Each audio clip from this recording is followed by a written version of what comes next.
नमस्कार मंडळींनो, ठरलं तर मग मालिकेच्या आजच्या भागामध्ये आपलं स्वागत आहे. आणि त्यामध्ये आता माधवीताईंनी एकदम सुंदर असे किल्लेदारांच्या घरी रामनवमीचे कीर्तन केलेले असते आणि रामाने कसा आपल्या घराचा त्याग करून वनवास स्वीकारला, आई वडिलांची इच्छा पूर्ण करण्यासाठी आनंदातून राज त्याग करून रामचंद्र कसे वनवासात गेले, याची सगळी कथा आता माधवीताईंनी आता सगळ्यांना सांगितलेली असते. आणि ती कथा ऐकून आता सगळ्यांच्या डोळ्यात पाणी आलेलं असतं.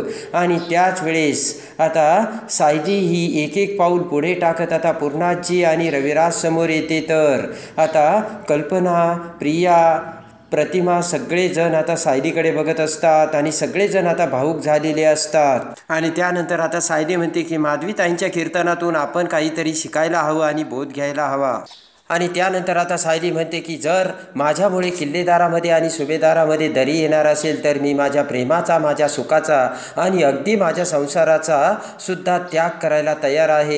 आणि ते सायलीचे बोलणे ऐकून आता सगळेजण तोंडाला हात लावत आता सायलीकडे बघू लागतात.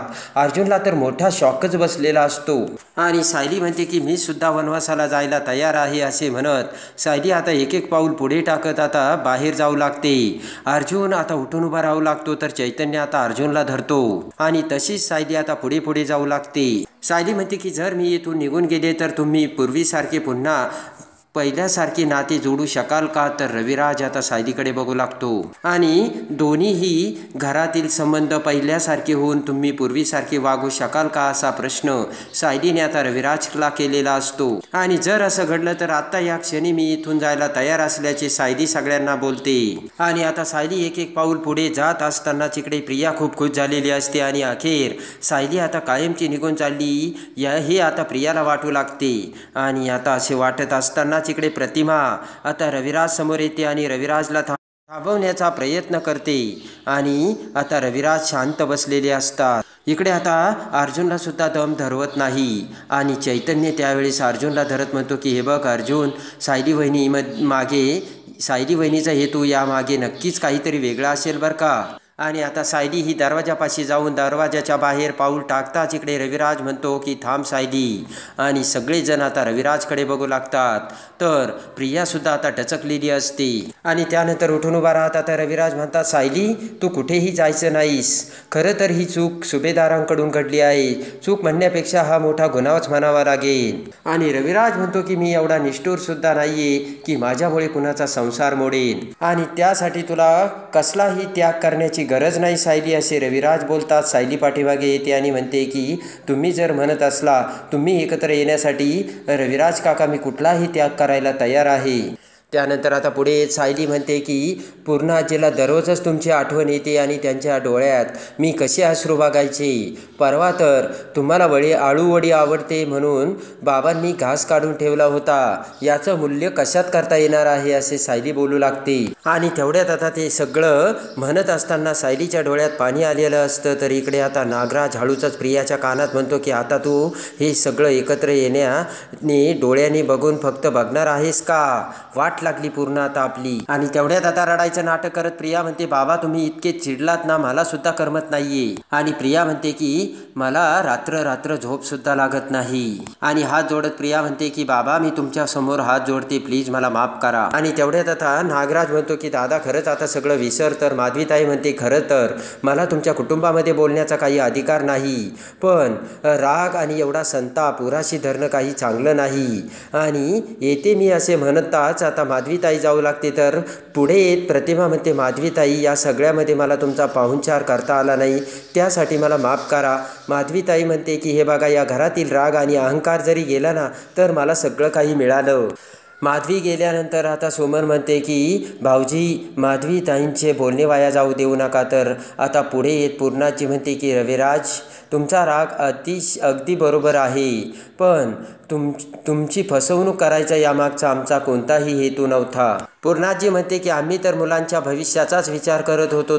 तेव्हा प्रताप म्हणतो की हे लग्न करून अश्विन आणि तन्वी खूप खुश आहे आणि त्यांना आता गरज आहे ती फक्त तुझ्या आशीर्वादाची रविराज, असे प्रताप बोलतो. आणि त्यानंतर आता अर्जुन म्हणतो की सिनियर आज या सगळ्यांसाठी माझी बायको कोणता त्याग करायला निघाली होती पाहिलंस ना तू. सगळेजण आता सायलीकडे बघतात. तर कल्पना म्हणते या सगळ्याचा पूर्णाजीला खूप त्रास होतो भाऊजी, हे फक्त मलाच माहीत आहे. तर अश्विन आता रविराजला म्हणतो काका मी तुला प्रॉमिस देतो तन्वीला आयुष्यभर मी सुखात ठेवीन. तर सायली म्हणते की सगळी माणसे काका तुमच्याकडे आशेने बघतायत तेव्हा त्यांचा हिरमोड करू नका. आणि त्यानंतर आता सगळं काही एका निर्णयामुळे तुमच्या हातात आहे असे सायली बोलताच आता रविराज पूर्णाजीचे हात जोडून माफी मागतो आणि म्हणतो की माधवीताईंच्या बोलण्याप्रमाणे जर राग आणि कलह सोडायचा असेल तर मी त्यासाठी प्रयत्न करेन आणि माझ्याकडून जी बोलण्यात चूक झाली असेल त्याबद्दल मला माफ करा असे आता रविराजने बोलतात सायली खूप खुश झालेली असते आणि पूर्णाजीने सुद्धा हात जोडून आता रविराजांची माफी मागितलेली असते. रविराज पूर्णाजीचे हात धरतो आणि म्हणतो की हे हात जोडण्यासाठी नाही तर आशीर्वाद देण्यासाठी आहेत पूर्णाई. आणि पुढे किल्लेदार आणि सुभेदार यांच्यामध्ये कसलंही अंतर असणार नाही असे आता रविराज बोलतो. सगळ्यांना खूप आता आनंद झालेला असतो आणि सगळेजण खुश झालेले असतात. तर प्रिया म्हणते बाबा मी हे सुद्धा तुम्हाला सिद्ध करून दाखवीन. अश्विनशी माझं लग्न करण्याचा निर्णय एकदम बरोबर होता. ते पटकन आता अश्विन आणि प्रिया हे रविराजांच्या पाया पडतात. तर आता रविराज म्हणतो की माझ्या तन्वीचं सुख कशात आहे तिला सुख दे. आणि अश्विन आता खुश होतो. तर प्रताप म्हणतो व्याही गेला ना आता तुझा राग. इकडे आता महिपत हा जेलमध्ये घेऊन साक्षीची भेट घेतो आणि साक्षीला म्हणतो की ती दामिनी देशमुख आहे ना, जबरदस्त बाई आहे ती, नाही का तुला ती हवालदारीन त्रास देत होती, तुझ्या तोंडावर तिने पाणी मारलं होतं, तिला काढून टाकलं आणि त्या दामिनी देशमुख बाईने ना पोलीस स्टेशनमध्ये खूप राडा घातला. सगळेजण थरथरायला लावले तिने आणि तिने मला कंप्लेंट लिहायला लावली आणि कंप्लेंट लिहिता क्षणी एका झटक्यात त्या बाईची सस्पेन्शन ऑर्डर. आणि तुला माहिती आहे का ती बाई एकच काम करते आणि तिला कोणी नडलं ना तर ती त्याला संपवते. आणि तुझ्या खुनाची केससुद्धा आता तिने घेतली, लवकरच तुला ती सोडवील. साक्षी म्हणते की अण्णा तुम्ही काय बोलताय. तर लगेच आता महिपत उठून उभा राहतो आणि नाचतच मोठ्याने ओरडत म्हणतो की देशमुख बाईचा नाद नाही करायचा, जो तिला नडणार तिला ती वठणीवर आणणार. आणि तेवढ्यात आता हवालदार येतो आणि म्हणतो की एक कसला आरडाओरडा चाललाय, गपचूप बसा. महिपत शांत होतो आणि तो हवालदार जाताच आता इकडे महिपत साक्षीला म्हणतो याचीसुद्धा कंप्लीट करू का गं, म्हणजे यालासुद्धा देशमुखबाई काढून टाकेन. इकडे आता साक्षी म्हणते की अण्णा अहो काही जरी झालं तरी मला जेलमधून बाहेर पडायचं आहे आणि जर देशमुखबाईंनी असं करून दाखवलं तरच मी तिला मानेन.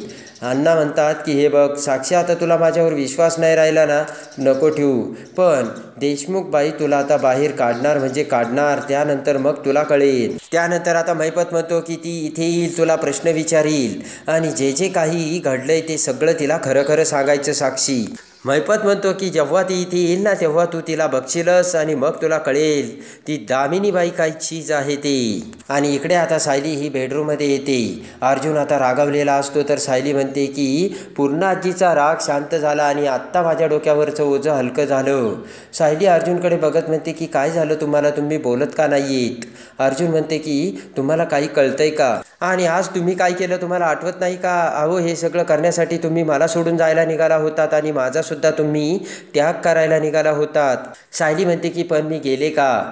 तर इकडे आता अर्जुन म्हणतो की पण गेले असतात तर. सायली म्हणते माझी खात्री होती रविराज काका मला नक्की थांबवणार म्हणून. अर्जुन म्हणतो म्हणून तुम्ही एवढी मोठी रिस्क घेतली का, दुसऱ्याचा तुम्ही विचार देखील केला नाही. त्यानंतर आता अर्जुनचा तो अवतार आणि अवस्था बघून सायली म्हणते की तुम्ही खाली बसा बरं आधी. अर्जुनला खाली बसवताच आता सायली म्हणते हे बघा मला पूर्ण खात्री होती तुम्हाला सोडून जाण्याचा प्रश्नच येत नव्हता आणि मी रविराज काकांनासुद्धा चांगलं ओळखते आणि ते असं कधीच होऊ देणार नव्हते, कारण त्यांचा माझ्यावर किती जरी राग असला ना ते मला त्यांची मुलगीच मानतात, त्यांनी मला कधीच जाऊ दिलं नसतं अशी सायली आता अर्जुनला समजावते. आणि त्यानंतर अर्जुन आता सायलीचा हात धरतो आणि म्हणतो की एकदा तुम्ही माझ्या आयुष्यातून निघून गेला होता तेव्हा माझं काय झालं होतं ना ते मला चांगलंच माहिती आणि आता पुन्हा तसं मला अजिबात सहन होणार नसल्याचे अर्जुन रडतच सायलीला बोलतो. आणि अर्जुन म्हणतो की परत अशी रिस्क तुम्ही कधीच नाही घेणार याचं मला वचन द्या. सायली हसतच तिच्या मंगळसूत्राला हात लावते आणि म्हणते हे काळे मणी तुम्ही बघताय ना आपण एकमेकांपासून किती जरी दूर जाण्याचा प्रयत्न केला तरी हे काळे मणी आपल्याला एकमेकांपासून दूर जाऊच देणार नाही. आणि तेवढ्यात आता खालून पूर्णाजी हाक मारत सायलीला बोलावते. पूर्णाजी म्हणते, सायली खाली ये.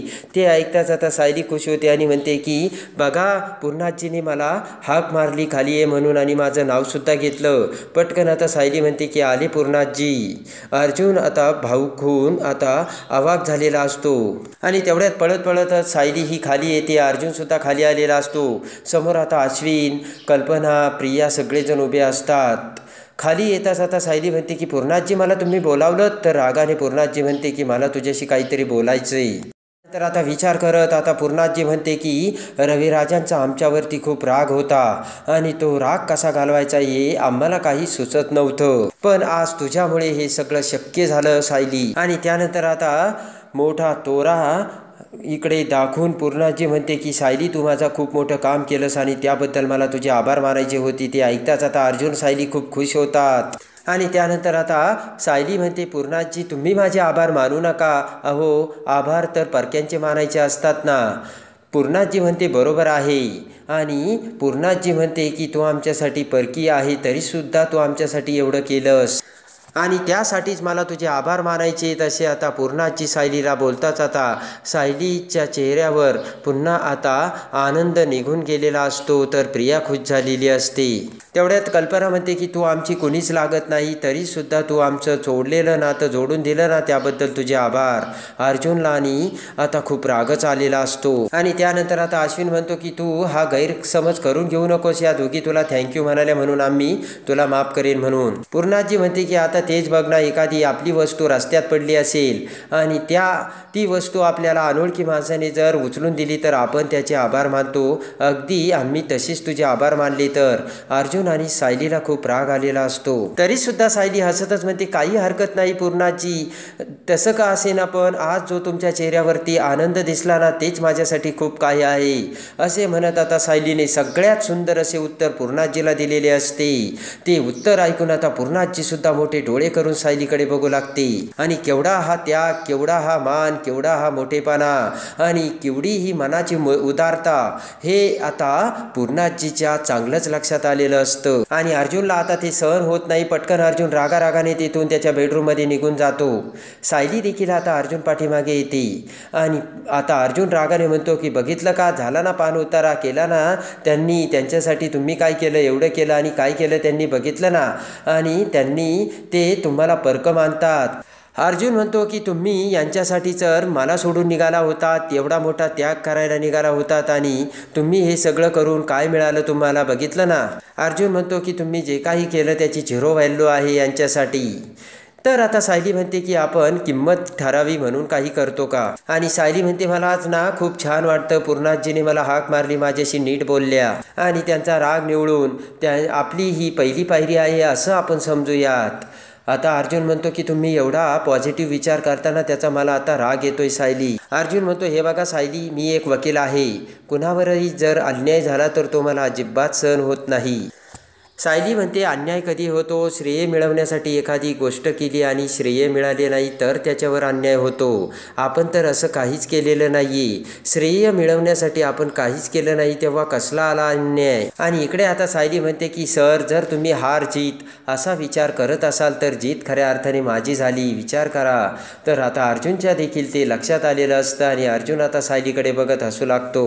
इकडे आता अश्विन आणि प्रिया सुद्धा बेडरूममध्ये येतात. इकडे प्रिया म्हणते की बाबा ना माझ्याबरोबर बोलत नव्हते ना, मला करमतच नव्हतं. अश्विन म्हणतो खरं आहे अगं तन्वी, डॅड जर माझ्यासोबत बोलले नाही ना तर मला माझं काय होईल ना ते मीच सांगू शकत नाही. आणि इकडे आता प्रिया म्हणते की तसंही मी बाबांचा राग काही दिवसात काढलाच असता, पण सायलीसारखं मला पुढं नाही ना करता येत.